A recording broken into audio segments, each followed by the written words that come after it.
एक बार की बात है, पहाड़ियों के बीच बसे एक छोटे से साधारण गांव में इलियास नाम का एक गरीब लेकिन मेहनती किसान रहता था।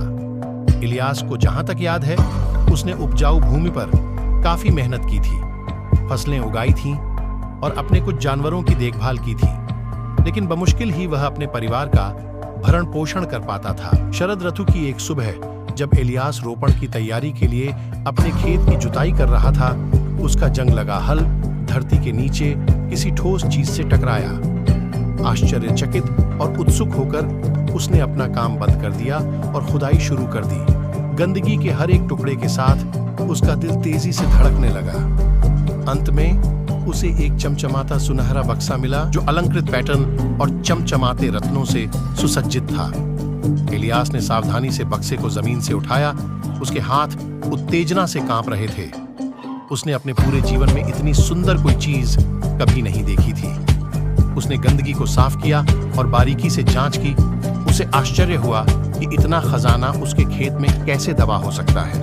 इलियास की खोज की खबर पूरे गांव में तेजी से फैल गई और जल्द ही जिज्ञासु ग्रामीण और यहाँ तक कि आसपास के शहरों के विद्वान भी रहस्यमय सुनहरे बक्से को देखने आए। उन्होंने इसकी उत्पत्ति और इसमें मौजूद धन के बारे में अनुमान लगाया। हालांकि इलियास को बॉक्स से गहरा जुड़ाव महसूस हुआ।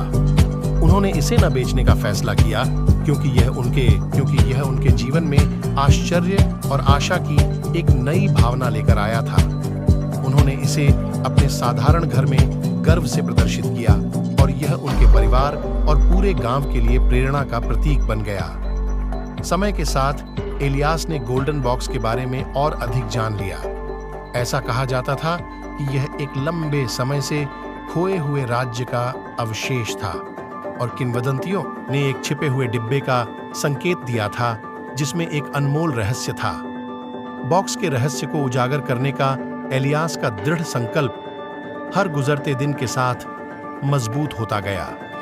जैसे ही इलियास ने बॉक्स के जटिल डिजाइन का अध्ययन किया और गांव का दौरा करने वाले बुद्धिमान बुजुर्गों और विशेषज्ञों से मार्गदर्शन मांगा, तो महीने सालों में बदल गए। आखिरकार एक दिन उसने एक छुपे हुए तंत्र की खोज की और एक हल्के मोड़ के साथ एक नक्शा प्रकट करने के लिए बॉक्स खुल गया। मानचित्र ने इलियास को अज्ञात भूमि की यात्रा पर ले गया, रास्ते में चुनौतियों पर काबू पाया और नई मित्रताएं बनाई। उनके साहसिक कार्य से न केवल छिपे हुए खजानों का पता चला, बल्कि उनके गांव के बाहर की दुनिया की समृद्धि का भी पता चला। जब इलियास वापस लौटा तो उसने अपनी नई मिली संपत्ति गांव के साथ साझा की, जिससे यह सुनिश्चित हुआ कि हर परिवार आरामदायक जीवन जी सके। लेकिन इससे भी महत्वपूर्ण बात यह है कि उन्होंने यह ज्ञान साझा किया कि धन सिर्फ सोने से नहीं मापा जाता, बल्कि जीवन की यात्रा में प्राप्त अनुभवों, संबंधों और ज्ञान से मापा जाता है। इलियास की सुनहरे बक्से को खोजने की कहानी गांव में एक स्थायी किंवदंती बनी हुई है। यह याद दिलाती है कि कभी-कभी सबसे मूल्यवान खजाने वे नहीं होते हैं जिन्हें हम ढूंढते हैं, बल्कि वे होते हैं जो हमें ढूंढते हैं और अप्रत्याशित तरीकों से हमारे जीवन को समृद्ध करते हैं।